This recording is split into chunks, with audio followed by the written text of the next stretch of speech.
We begin now with an update to a Channel 2 Action News investigation.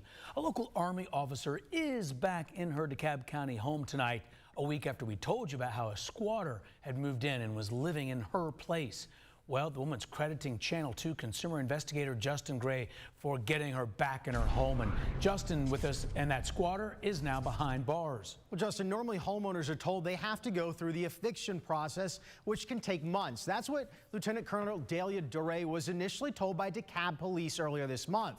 But after our Channel 2 Action News story aired, the Dekalb Sheriff's Office contacted her and said they will circumvent that process with something called an intruder affidavit.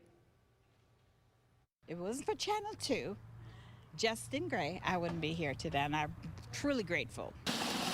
Look at all the stuff pulled out of this Dekalb County house. The alleged squatter, Vincent Simon, had only been in the home a matter of weeks, but you can see he had really moved in. Even his dogs had to be carted out. Our Channel 2 Action News photographer was there, camera rolling, as Simon was moved out of Lieutenant Colonel Dahlia Daure's Ellenwood home by order of an intruder affidavit. Just as I finished renovating, you leisurely moved in like it's yours. No. I was not going to let this go. It was 1 week ago that Lieutenant Colonel Daure first reached out to Channel 2. She put her home up for sale while away on Army active duty in Chicago when this convicted criminal moved in, putting up beware of dogs signs and cardboard in the windows, claiming he had a lease. Daure was told by police she would have to take him to court and go through a formal eviction process. I felt violated.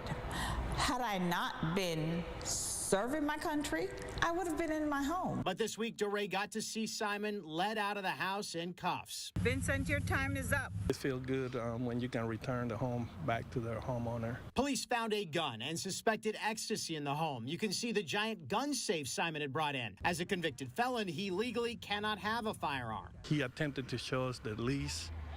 That's not what the law allows. Normally showing a bogus lease or even just claiming to have a lease is enough to get a squatter case kicked to a months-long court battle. You want to have protections of tenants, but you don't want protection of squatters. Dekalb County Attorney John Ernst has been fighting a similar squatter case for a client since February and says these cases regularly drag on for months with delays both in the courts and with the marshals. His client still isn't back in his home. It's been 3 months since they were moved in.